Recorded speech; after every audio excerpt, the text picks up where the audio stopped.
मित्रांनो, ईश्वरी आणि अर्णवने दोघांनी मिळून छान तिळाचे लाडू बनवलेले आहेत. आता तुम्हाला असं वाटेल की अर्णव तिळाचे लाडू चक्क कसं शक्य आहे? परंतु मित्रांनो, आता होतं असं की अर्णवला जरा ओव्हर कॉन्फिडन्स असतो. त्याला असं वाटतं की तिळाचे लाडू बनवणे म्हणजे यात काय रॉकेट सायन्स आहे का?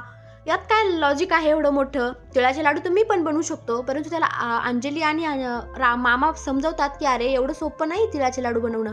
परंतु तो बोलतो की नाही, मी पण करून दाखवणार. आणि तो तिळाचे लाडू बनवायला घेतो. आणि त्याच्याकडे पाहून आता ईश्वरीला हसायला येत असते, कारण तो हातावर हात ठेवून फक्त चोळत असतो, पण त्याला काही लाडू त्याच्याने काही बनला जात नाही.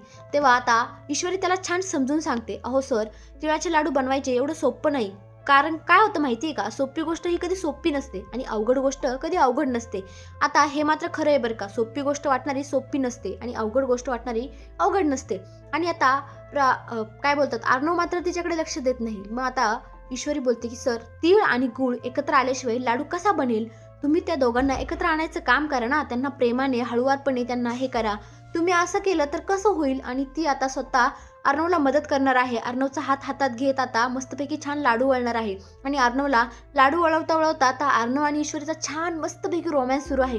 वाव, त्यांचा रोमॅन्स पाहून ना खरंच खूप छान वाटतंय. किती क्यूट आणि किती छान दिसत आहे दोघे जण एकत्र. खरंच हे दोघे जण एकत्र असले की खरंच यांची जोडी किती क्यूट आणि किती सुंदर दिसते ना.